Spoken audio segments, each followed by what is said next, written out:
ये रिएक्शन जो है इट कंप्लीट्स इन 2 स्टेप्स।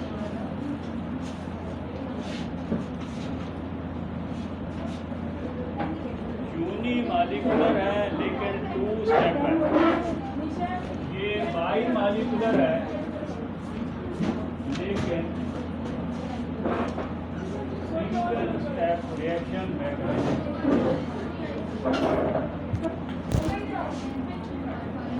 अच्छा। तीसरी बात इसमें ये है, यूनिमॉलिक्यूलर रिएक्शन में बॉन्ड मेकिंग अलग होती है और बॉन्ड ब्रेकिंग अलग होती है। Bond making and breaking, bond making and breaking takes place in 2 separate steps.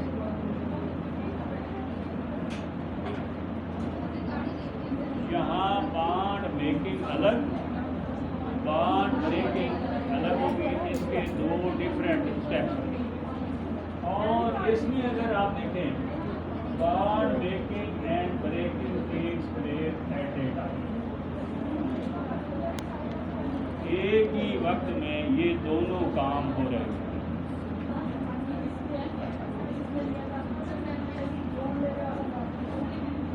चौथी बात ये है कि जिस तरह आप इसको, ये मैंने मिसाल दी थी कि मसलन एक चेयर को यहाँ कमरे से बाहर ले जाना है, तो ऐसा भी होगा कि या तो उसे खींच कर ले जाया जाए, घसीट कर या धकेल कर। SN1 रिएक्शन में पहला न्यूक्लियोफाइल जगह छोड़ देता है, नया उसके बाद जगह लेता है, वो खुद खींचा चला आता है। तो यहाँ जो है leaving group is pulled off, leaving group is pulled off.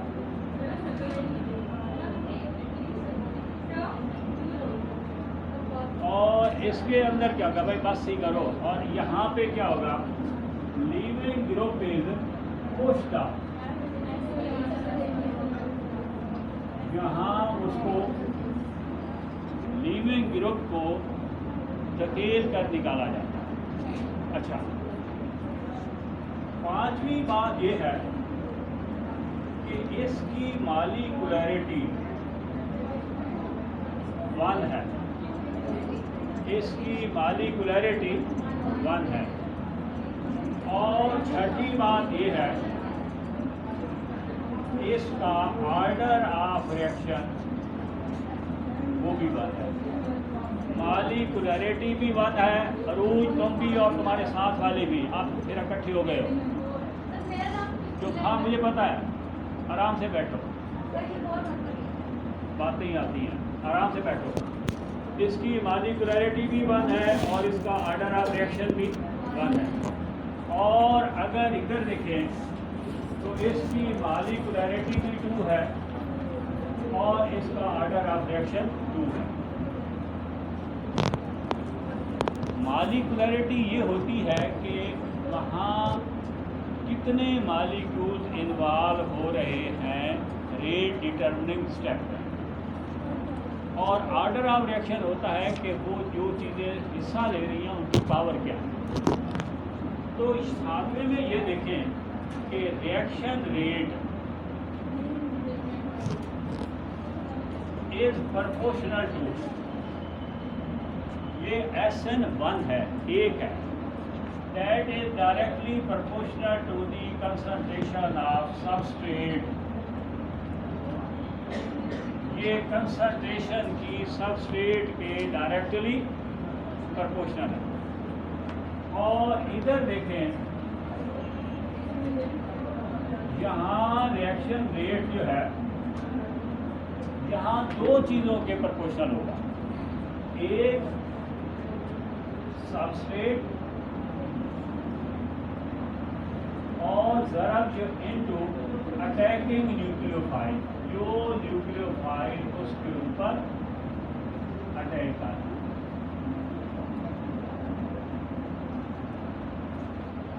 इसका रिएक्शन रेट सिर्फ एक चीज़ के प्रोपोर्शनल है, उसका रिएक्शन रेट दो चीज़ों के प्रोपोर्शनल। दोनों की कंसंट्रेशन, यहाँ न्यूक्लियोफाइल की कंसंट्रेशन बढ़ा दो कम कर दो कोई फ़र्क नहीं पड़ेगा, उसका जिक्र तक नहीं है। वहाँ उसकी कंसंट्रेशन तब्दील करने से रिएक्शन रेट पर असर पड़ेगा। अच्छा, और बड़ा इम्पॉर्टेंट पॉइंट है, इसी से फिर हमने रिएक्शन मैकेनिज्म करना है। टर्शरी अल्काइल हैलाइड, ये कौन से टर्शरी, हाँ, टर्शरी अल्काइल हैलाइड्स के जब भी रिएक्शन होंगे वो हमेशा SN1 रिएक्शन मैकेनिज्म फॉलो करेंगे। Tertiary alkyl halides follow SN1 mechanism.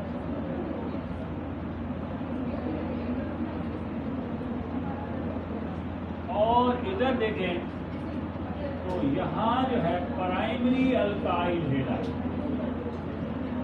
SN2। अगर कोई अल्काइल हैलाइड तो तीन है, प्राइमरी भी, सेकेंडरी भी और टर्शरी भी।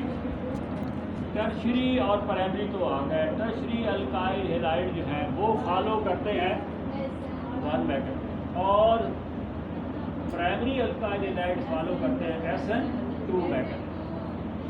अच्छा, अब देखो अभी एक दो बातें और हैं, लेकिन जो कही गई हैं इनकी बुनियाद पर अब हम एक मैकेनिज्म लिखते हैं। अब देखें ये कौन से अल्काइल हैलाइड इसको फॉलो कर रहे हैं, टर्शरी। तो मिसाल भी लेंगे एक टर्शरी अल्काइल हैलाइड की। तो अब जरा देखें,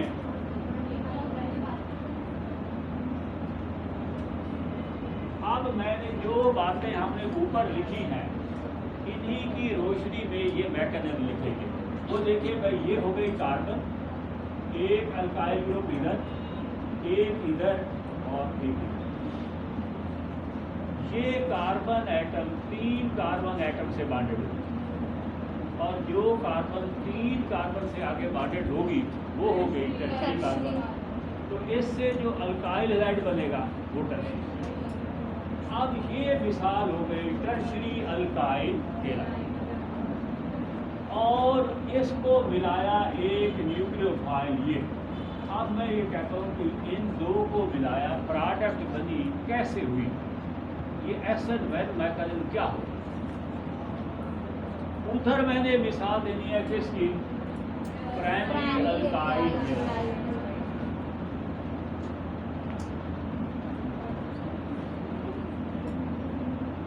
अगर इसमें यूं तरतीब दे लें, X की बजाय L, ये हो गया लीविंग ग्रुप।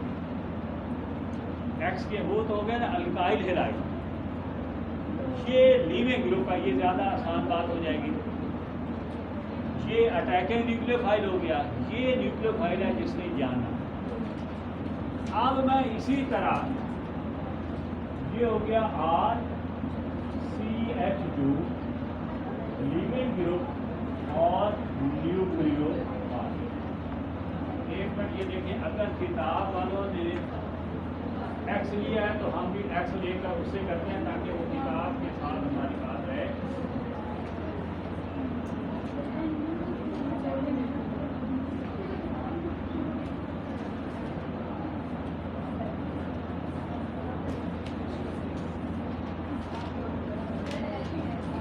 हाँ जी, तो उन्होंने भी मिसालें दी हैं हैलाइड की। ठीक है, चलो भाई ये उसी तरह हैलाइड की मिसाल है। अच्छा, अब जरा देखो भाई, इसके अंदर अब भाई अगर SN1 मैकेनिज्म होगा तो SN1 मैकेनिज्म में एक वक्त में एक मॉलिक्यूल इन्वॉल्व होगा। ये जो मैंने आपको उस दिन एक समझाने के लिए मिसाल दी थी कि आप किसी जगह बैठे हैं, आपका कोई बुजुर्ग आता है, आपने उसको अपनी जगह ऑफर करनी है कि आप बैठ जाएं, चलो मैं खड़े जाऊँ, तो आप क्या करेंगे, आप जगह छोड़ देंगे, ये समझो बाड ब्रेकिंग, वो आकर बैठ जाएंगे, ये हो गई बाड ब्रेकिंग। आप बैठे थे, आप उठते हुए इस तरफ से इधर चले गए, हो सकता है वो इसी तरफ से आकर बैठ जाए, हो सकता है वो इस तरफ से आके बैठ जाए, उसके पास दोनों चांस है, ऐसे ना। और अगर आप देखें कि आपके साथ कोई ऐसा है, उसके आप ये जगह नहीं देना चाहते, वो कहता है मुझे थोड़ी सी जगह तो दो बैठने की, और फिर वो आपको पुश करके उतार देता और खुद उसके ऊपर बैठ जाता है, वो है SN2 मैकेनिज्म। आपने जगह छोड़ी, SN1 मैकेनिज्म में जो लीविंग ग्रुप है वो अपनी जगह छोड़ता, उसमें अब यूँ होगा। अब मैं देखता हूँ कि इसका SN1 मैकेनिज्म क्या हो, तो सबसे पहले ये देखें, R R R, ये हो गया जनरल, हो गया इसकी मिसाल किसकी, टर्शरी अल्काइल। ये एक रिवर्सिबल स्टेप है, स्लो स्टेप है, ये हो गया फर्स्ट स्टेप। पहले स्टेप में क्या होगा, अच्छा यहाँ देखो इस कार्बन, ये कार्बन कितने एटमों से बॉन्डेड है, 4 से, इसकी हाइब्रिडाइजेशन कौन सी होगी, sp3, ये होगी sp3 हाइब्रिडाइजेशन। ये क्या करेगा, हेलाइड को निकाल देगा, ये R, हेलाइड के ऊपर नेगेटिव चार्ज और इसके ऊपर क्या आ गया पॉजिटिव। जब कार्बन पे पॉजिटिव चार्ज आ जाए तो इसे कहते हैं कार्बोकेटायन, ये है कार्बोकेटायन भी कहते हैं, कार्बोनियम आयन भी कहते हैं, क्योंकि पॉजिटिव चार्ज है, ये कार्बोकेटायन भी है और कार्बोकेटायन के साथ साथ ये कार्बोनियम आयन भी है।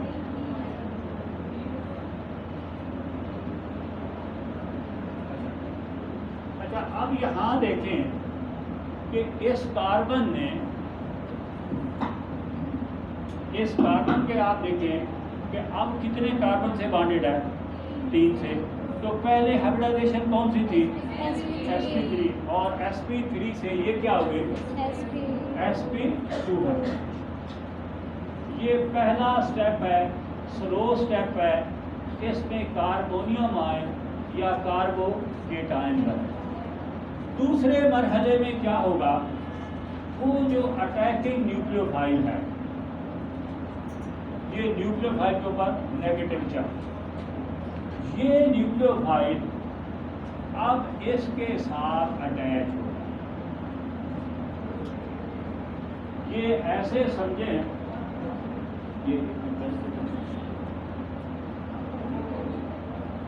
ये भाई देखें, पहले कार्बन जो थी ना वो टर्शरी अल्काइल हैलाइड के शक्ल में था, sp3 हाइब्रिडाइजेशन, टेट्राहेड्रल न्यूमेटिक, ये ग्रुप निकल गया, ये हुआ तो फिर ये sp2 हाइब्रिडाइजेशन हो गई और ये प्लेनर हो गया। अब तीनों ऑर्बिटल एक प्लेन, पहले एक प्लेन में नहीं।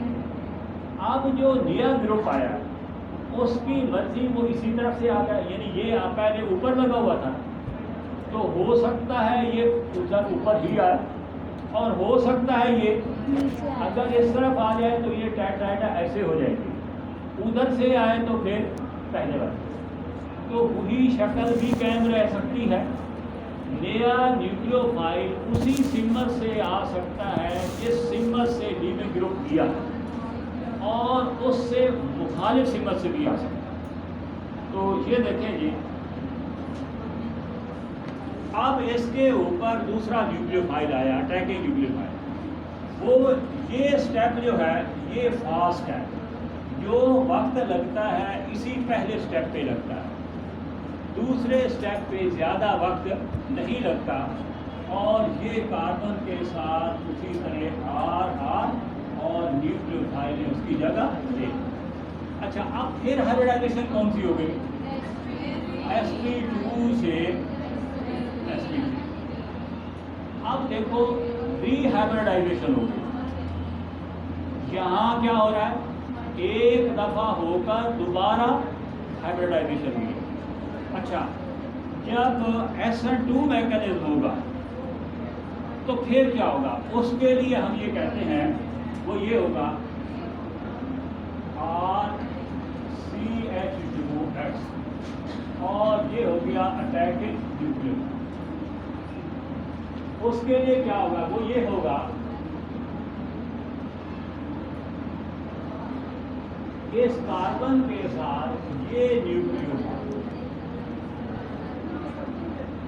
दो हाइड्रोजन और ये अल्काइल। देखें भाई, यहाँ जरा देखना, पहले सूरत ये है, इस कार्बन ने इस तरह 4 बांड बना रखे हैं। इस न्यूक्लियोफाइल का इनके साथ कोई बांड नहीं है। अब क्या होगा, इधर ये बांड टूटना शुरू हो जाएगा और इधर बांड बनना शुरू हो जाएगा। ये देखिए,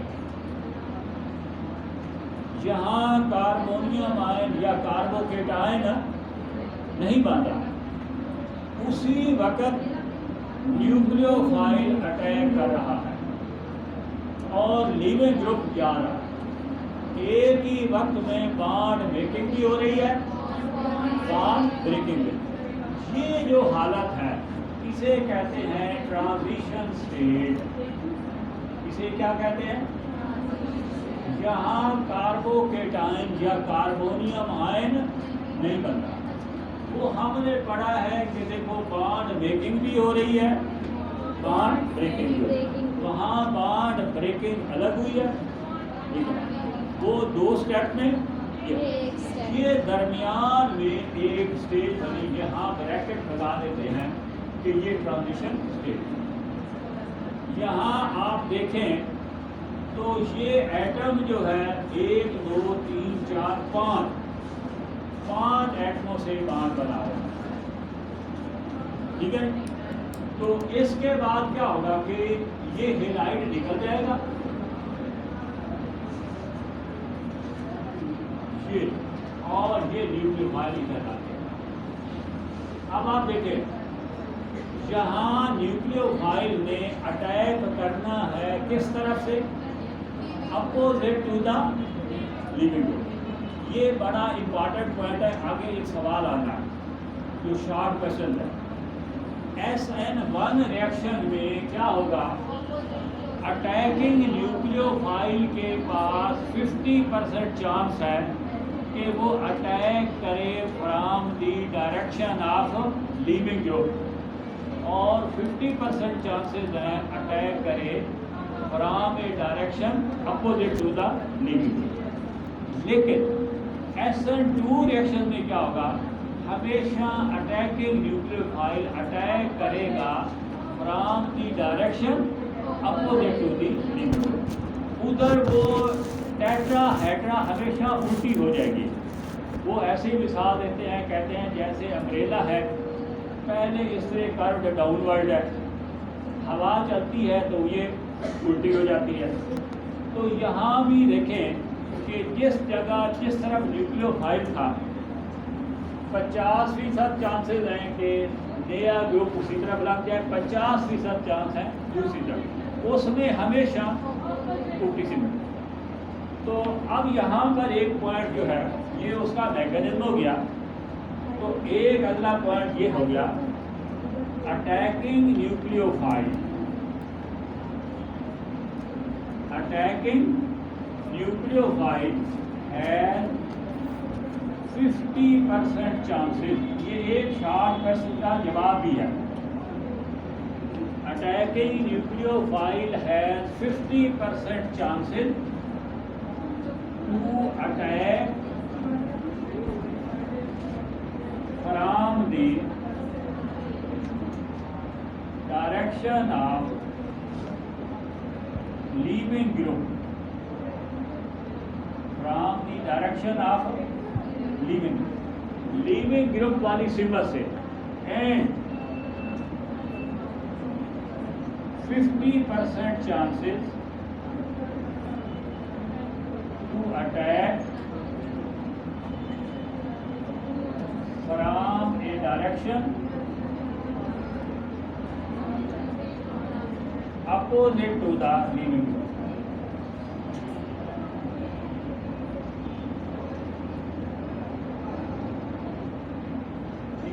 अच्छा, उधर देखो वहां पे क्या होगा। हाँ, तो यहाँ आप देखेंगे point attacking group, attacking nucleophile always attacks from a direction opposite to leaving group. यहाँ न्यूक्लियोफाइल हमेशा अपोजिट साइड से लीविंग ग्रुप की मुखालिफ सिंबल से अटैक करेगा। अच्छा, यहाँ 50% रिटेंशन ऑफ कन्फिग्रेशन के वो टेट्राहेड्रा की वही हालत रहेगी और 50% चांसेस हैं इन्वर्शन ऑफ कन्फिग्रेशन। तो यहाँ होगा 50% retention of configuration, 50% retention of configuration और 50% इन्वर्शन। ये भाई समझो भाई अम्ब्रेला के उलटने के 50% चांसेस हैं, उसके उल्टे होने के और 50% चांसेस उसी के कायम रहने के। अच्छा, उधर देखें वहाँ 100% इन्वर्शन ऑफ कन्फिग्रेशन, इधर क्या होगी 100%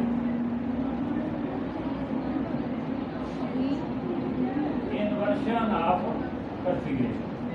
आखिरी एक पॉइंट देखें, हमने ये देखा कि प्राइमरी अल्काइल हैलाइड्स के लिए भी एक मैकेनिज्म मखसूस है और वो है SN2। टर्शरी के लिए भी मखसूस है, वो क्या है SN1।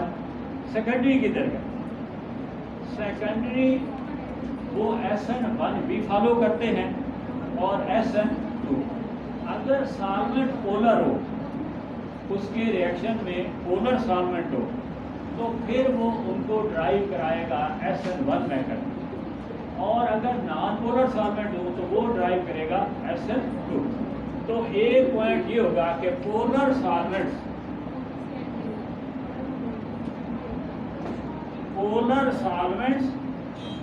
फेवर SN1 मैकेनिज्म और non polar solvent favour SN2 mechanism. ये तो है भाई मेन सवाल। डिफरेंस हो गया SN1 का और SN2 का। अब देखें 2-3 सवाल हैं सिर्फ जो आते हैं इसके अपना शार्प क्वेश्चन इससे मुताल्लिक, वो आप जरा देखें वो सवाल। पहला सवाल देखें, इन सवालों को गौर से सुन लें, ज़्यादा इम्तिहान के अहम सवाल ये है। हमने ये देखा कि tertiary alkyl halide SN1 mechanism जो फॉलो करते हैं। तो एक सवाल ये देखें, वाई ये tertiary alkyl halide follow SN1 reaction mechanism.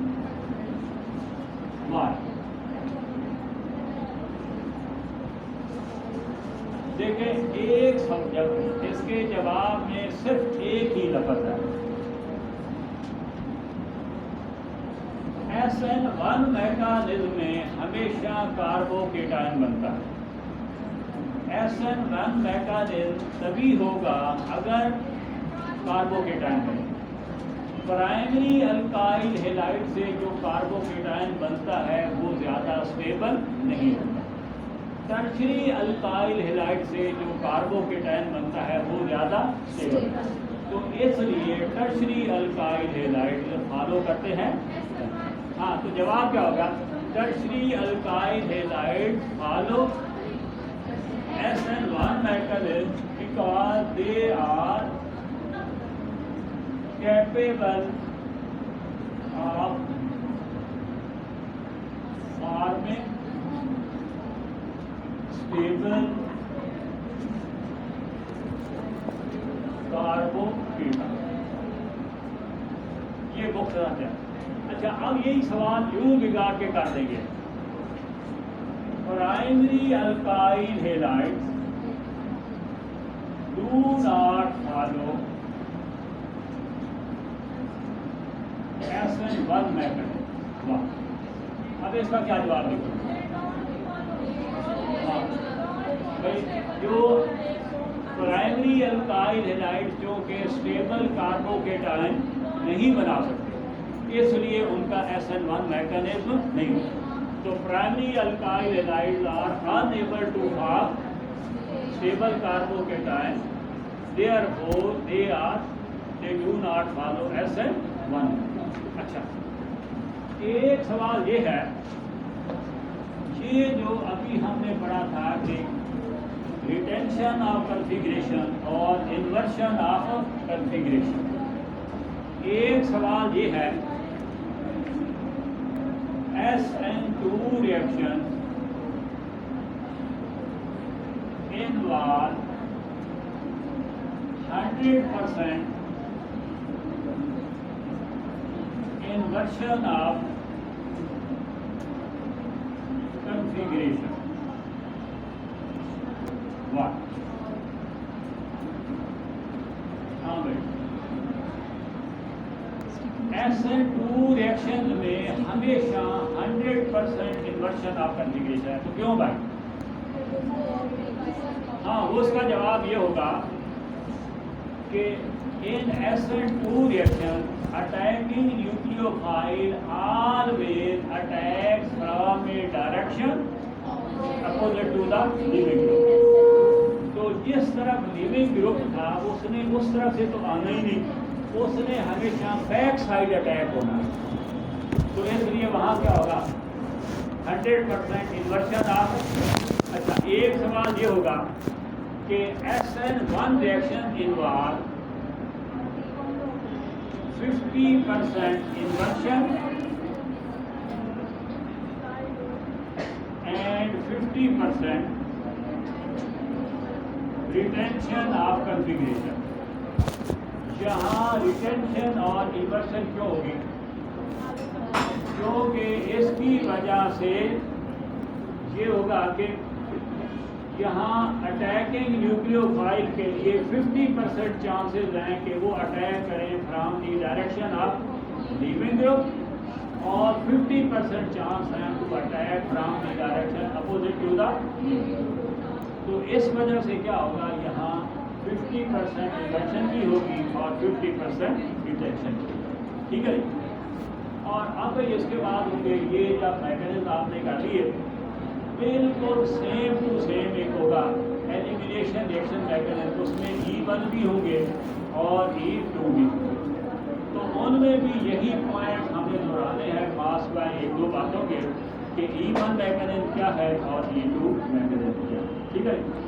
और फिर भाई इसके जो रिएक्शन है, देखिए सारे रिएक्शन आपने नहीं दोहराने।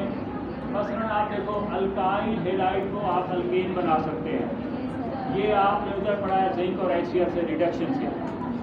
अगर डबल कार्बन एटम करने हैं तो वर्ड्स रिएक्शन, और अपनी मर्जी के बढ़ाने हैं तो ग्रीनलार्ड रीजन। ये तीन रिएक्शन समझो ये हो गए। बाकी इससे ईथर कैसे बनेंगे, एस्टर कैसे बनेंगे, अल्कोहल कैसे बनेगी, अमीन अल्काइल हैलाइड को दूसरे कंपाउंड में कैसे, ये इशारा रहता है।